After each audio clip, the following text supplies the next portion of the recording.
Okay, here we are. So this organizational story that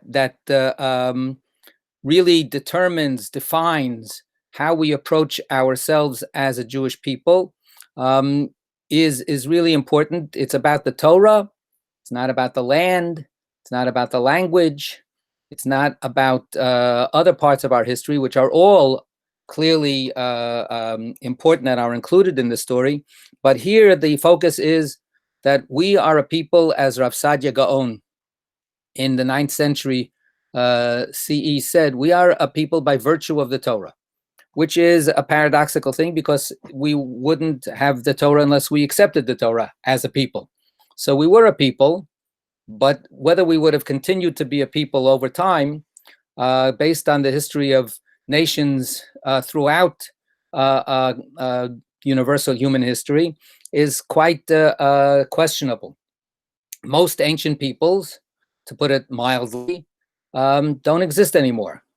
History moves, people change, they move around from here to there, they adopt other identities, there are winners and losers, and most of the time the losers disappear for sure, even the winners disappear eventually, and the Jewish people have been the classic losers throughout history, and yet here we still are.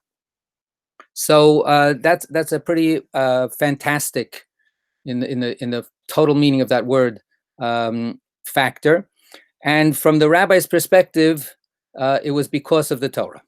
So the way they put it is Moses receives Torah from Sinai and passes it along. What we noticed last week at the very end of our discussion is that the transition is from two charismatic leaders, Moses and Joshua, to a group of people that existed actually before Moses and Joshua came on the scene. The elders, the Zkenim, they had to step into the breach after Joshua died. And the Zkenim exist in this kind of murky historical era. We don't have any records of what they did. We don't have any records of how they led the people. Here it comes. And the next stage that we have here is the prophets. So we noticed that there are, and then from the prophets we go to the men of the Great Assembly. We noticed that there should be two groups of people, or two classes of leaders that would naturally fit into this picture, that are eliminated or that are ignored or that are simply just not mentioned. You know, that, and one is when we get from elders to, or three classes, from elders to prophets, we're skipping over, first of all, judges, the Shoftim. So Samson, Gideon, other Deborah, all of these judges who are mentioned in the book devoted to their period, the pre-monarchic period, the period before there were kings in Israel.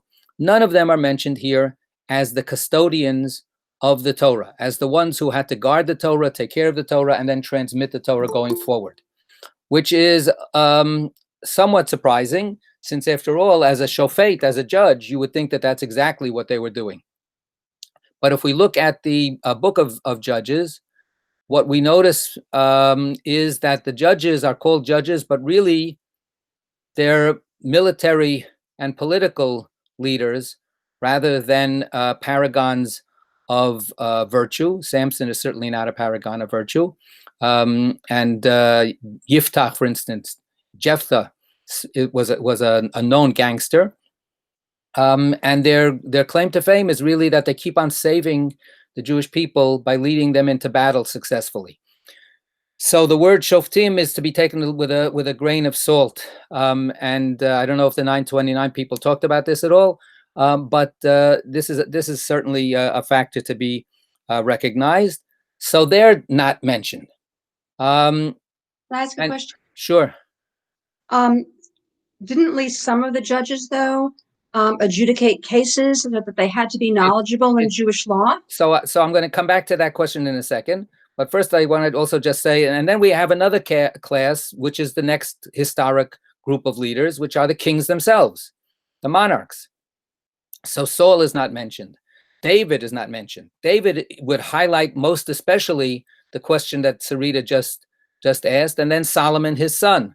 We actually have the stories of Solomon being so wise that he adjudicates cases in his court. And for the rabbis, since we're talking here about a rabbinic report, for the rabbis, David was the quintessential teacher of Torah. And not only that, he created Torah. He created the book of Psalms, which is part of our sacred literature, part of our Bible. Solomon is credited with creating a whole bunch of books, Proverbs and Song of Songs and Ecclesiastes. So it's really striking that kings are not mentioned either. And then finally, we noticed this explicitly last week, no priests are in the list. The priests are not mentioned. Yesterday in the Haftarah, I chanted a couple of verses from Ezekiel, where he says that's exactly what priests are supposed to be doing. They're supposed to be teachers of Torah. They're supposed to be, thank you, John, again. We're supposed to be, we're acknowledging the priests as the ones who continue to keep the Torah alive and push it forward. And yet, these three classes are not mentioned. This is one kind of, conceptual kind of question, maybe. And the other question is just historically, what kept the Torah going? We have these historical gaps from the elders to the prophets. The first identifiable prophets that we have are from the 8th century BCE. That's a couple of centuries after Joshua. So where was the Torah all this time? How did people continue living Jewish lives? And the whole somebody's got their thing. Please mute your phone. The whole time of the prophets are fighting a losing battle. They're constantly haranguing the people and challenging the leadership that they're not following God's ways. So what actually ensured that the Torah would still be a living force within the people's lives? So the answer is the people.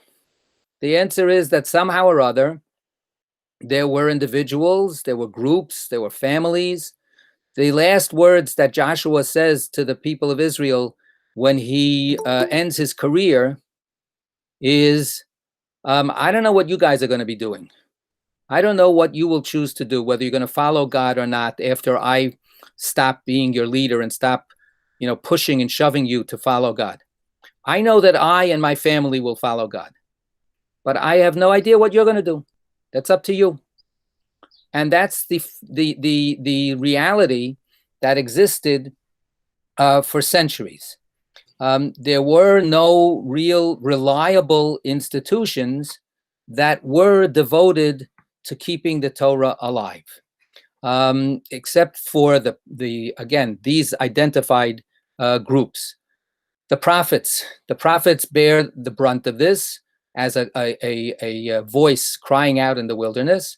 One of the prophetic voices of modern Jewish life, Yeshayahu Leibovitz. He was an amazing figure in Israel.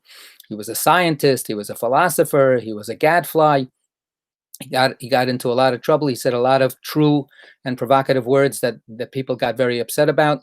But he pointed out, he said, if you just judge by what they did in their lives, the prophets were all failures.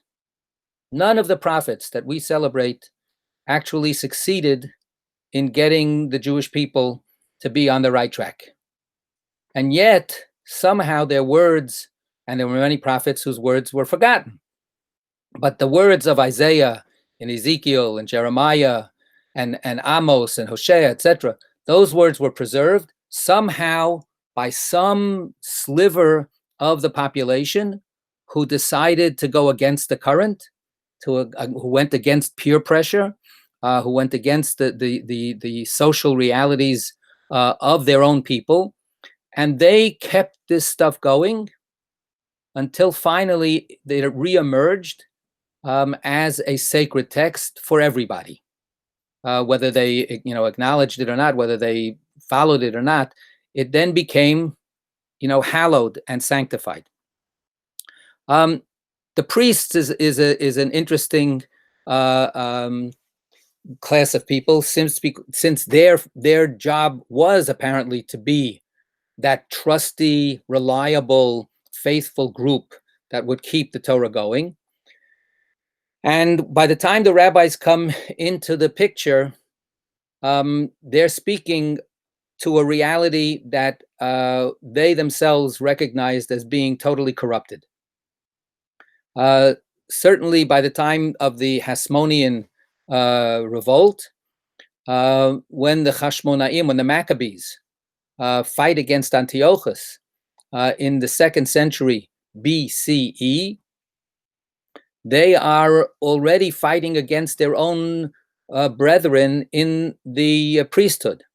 The priesthood was a completely politicized group, and it was totally morally and religiously corrupt. It was all about making deals with whoever had a lot of money or power, including the Greeks, and the Maccabees, the Hasmoneans, revolted against that, and yet, in almost no time at all, in a generation or so, they fell into that same political and economic corruption, and they became lackeys and puppets of outside forces. They allied with the Romans, and they're the ones who brought Rome into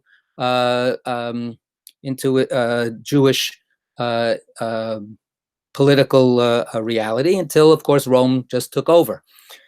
So we're going to get to the early sages who fought against, who fought along with certain priestly figures soon in the next Mishnah. We'll probably get to that in about another year and a half. Just be patient.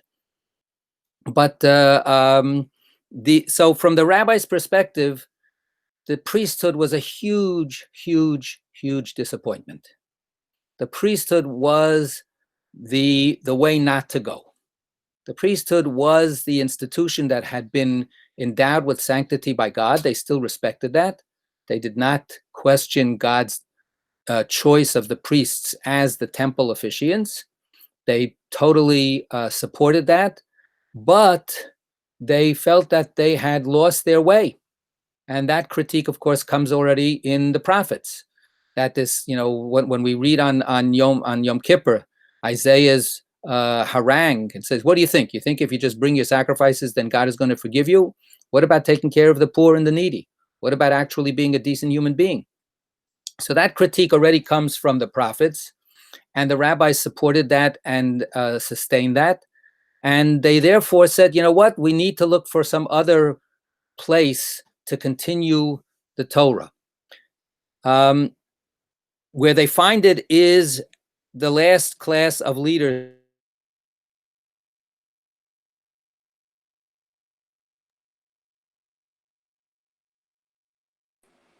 Rabbi, your voice just dropped out.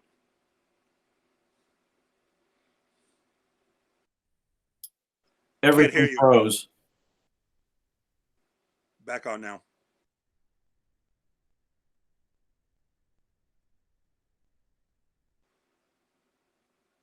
Can anybody else hear the rabbi? No, he completely froze, and now I can't get him on. Okay, so it's not just me. Rabbi's gone. He'll be back. You'll be back.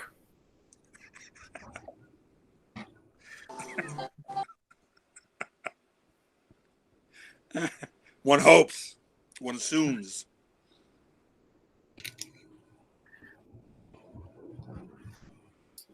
It may take him a minute to realize he's not, since he was doing all the talking, he may not know he's not. Well, it says that he left, so he may have hit the wrong button or something. I'm going to text him. Okay, great. Thanks, John. Yeah. Stuff happens. Well, as they say, talk among yourselves. Yeah. Let's do the Austro-Hungarian Empire or the Holy Roman Empire. That's always a good, a sure, safe bet. Maybe Kasha chewed through the internet cable. Oh, by the way, if anybody catches Saturday Night Live from last night, there's a great sketch about a minister trying to hold a virtual service and trying to get people to mute, and nobody seems to be able to know how to do it. How to get them to do what? To mute themselves. Oh, to mute themselves, yes. Sorry, I lost connection. I don't know what happened to anybody else. You're here now. Good. Here I am. Okay, so where the rabbinic history resumes after the prophets is with the men of the Great Assembly at the beginning of the Second Temple times, so approximately 450 BCE, and that's where they give a credit to this body of leadership called the Great Assembly, and the men of the Great Assembly are credited with taking the baton passed on to them from the priests. The last the last prophets recognized by the rabbis are Haggai, Zechariah, and Malachi. They are the three last priests. I keep saying that, the three last prophets in the prophetic section of the Bible. Have three small books, and they're all prophesying at the time of the return of the Jewish people to the land of Israel after the Babylonian exile. Once those three prophets finish, the rabbis recognize no other prophets. Even though, historically speaking, many people decided that they were prophets, many people were accepted by the population as prophets. We have that down into the time of Jesus, for instance, and even beyond. And nevertheless, from the rabbi's perspective, no, the power of prophecy was removed by God from the Jewish people. What was supposed to take its place? Torah. That's the answer. So from the rabbi's perspective, this is the new era. To borrow well, I'm not going to borrow it. Forget it.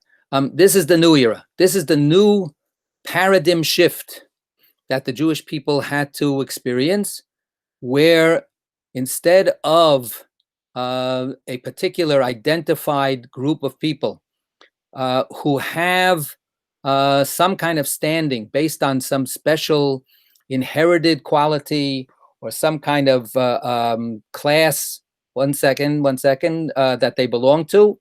Now the Torah is given to the entire people to take up. Yeah, John. So why would the era of prophecy have to end? So I got tired of it or something? Like yeah, hear from it for a while, so they said, "Oh, it must be over." Yeah. God did get tired of it.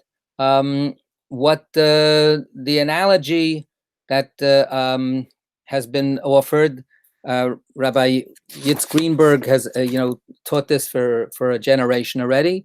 The analogy that he presented is it's similar to what happens with parents and kids, or it's similar to what happens with a coach and a new ball player. In the beginning, the parent teaches the kid everything. But the point of teaching the kid everything is not to perpetuate that relationship as a hierarchical, I'm going to tell you what to do and you will always have to follow what I say.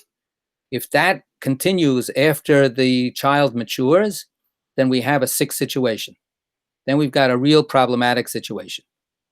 The situation is that the whole point of the parenting is to foster growth in the young person so that they can eventually become a person who's a mensch, who makes their own decisions based on the teaching of the parent.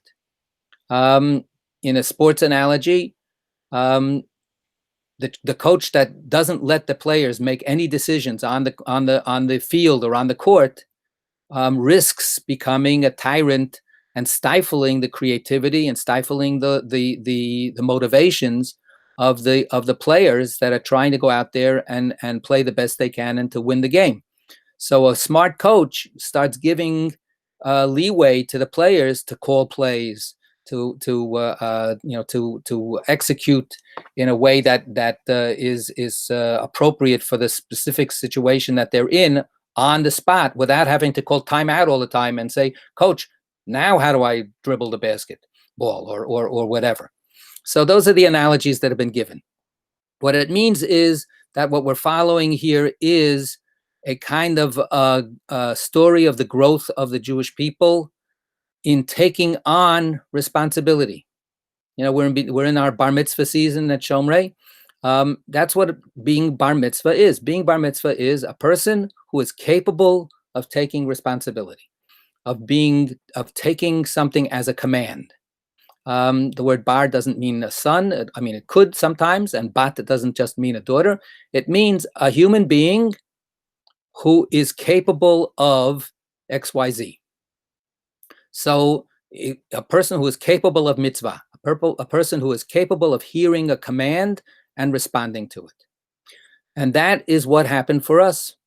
We have a very checkered history, as I sort of outlined it, where basically we keep on falling on our faces, and then somebody has to keep picking us up and then dusting us off and then saying, okay, try it again.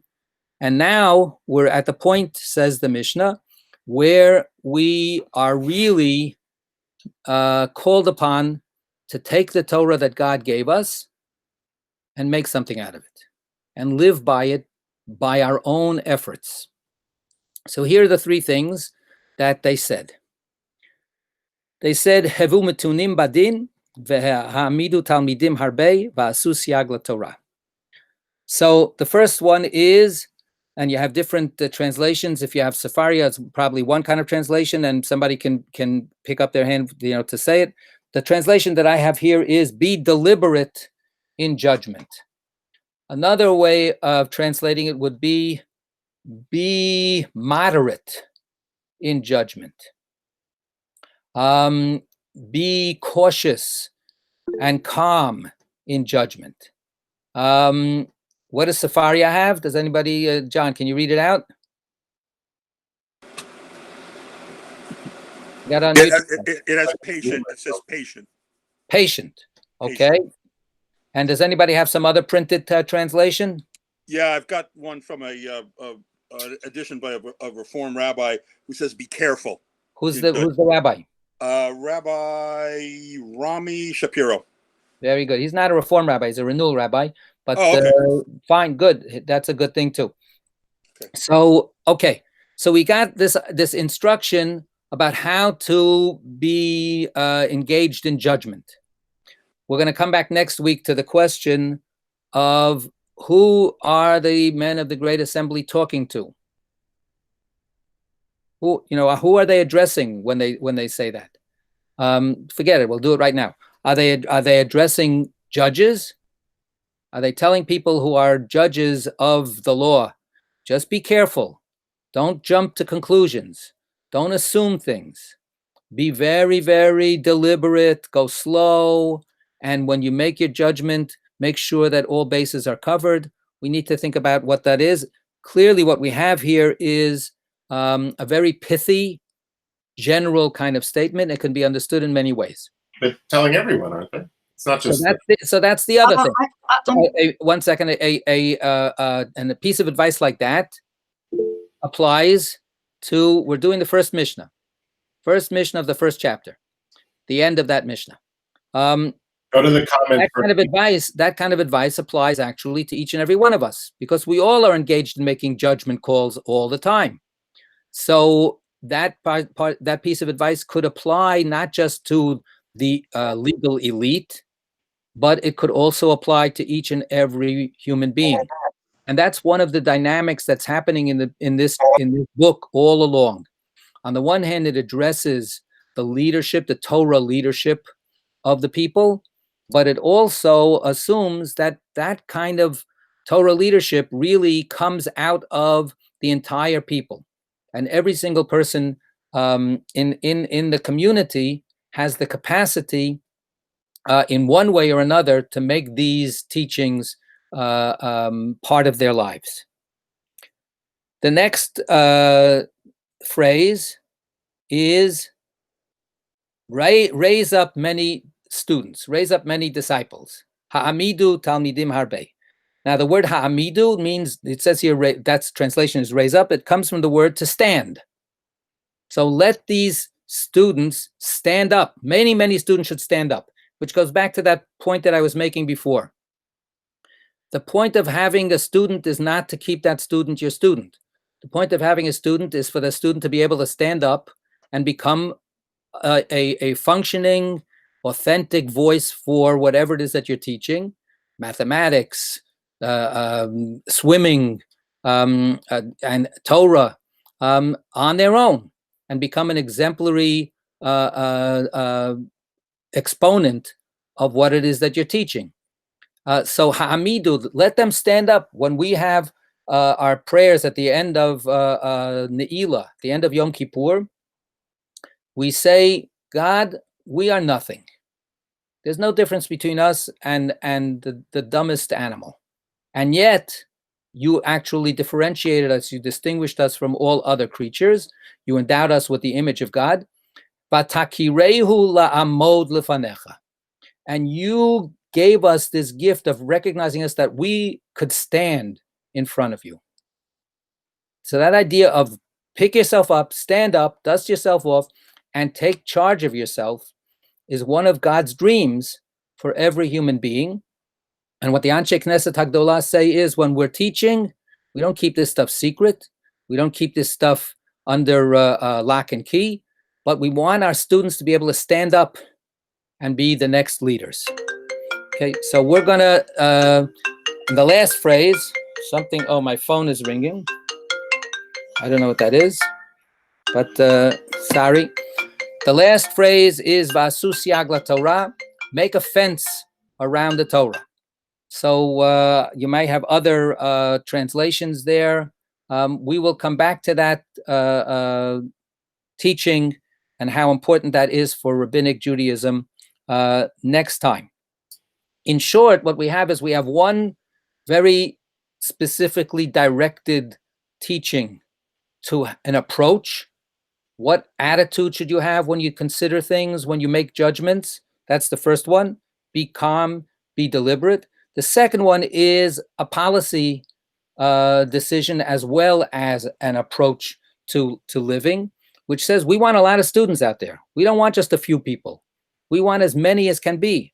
Ha'amidu talmidim harbe. Let there be a lot of students. Let the Torah flowers bloom throughout the on every hilltop.